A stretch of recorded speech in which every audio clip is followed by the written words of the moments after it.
טוב, תצאו, אנחנו כאילו עושים ככה בקטנה. כן.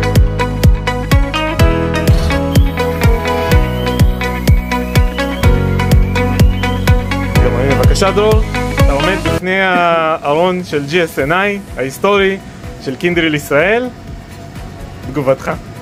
26 למרץ 25, ניתוק ה-GSNI סופי, התחלות חדשות שהחיינו וקימנו וקיינו בזמן הזה. אמן!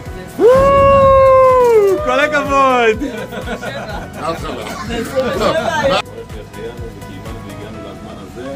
אמן!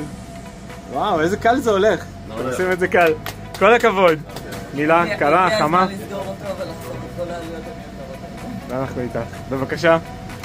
כל הכבוד! מילה אחת. חיינו וקיימנו לזמן הזה, אנחנו נפטרים מה-GSNI. עוברים לטכנולוגיה חדשה, קלאודית לחלוטין. בבקשה, יעל. 2, 3. תחתכי, יעל, תחתכי. כל הכבוד! בוא נגיד, דניאל, איך אתה מרגיש לאור כל עשרות אלפי שעות קומפליינס שהשקעת בפרויקט הזה?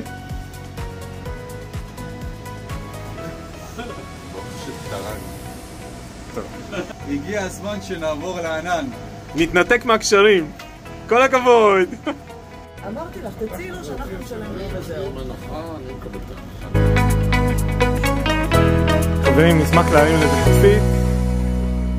רגע, יש פה אחד שאנחנו עולה מהחברה, מה הוא עושה פה? הוא דיווייס. הוא זה שהוריד לעופרי את ההרשאה כבר לחדר. חבר'ה, אנחנו דיברנו על הדבר הזה שנה. אחרי שנה זה קוראים עור וגידים. כל חיסכון הוא חיסכון, ובמיוחד שזה שדרוג טכנולוגי. אז שאפו לכל הצוות, הייתה עבודה מורכבת, ארוכת זמן, ולחיים לכולם. ביי.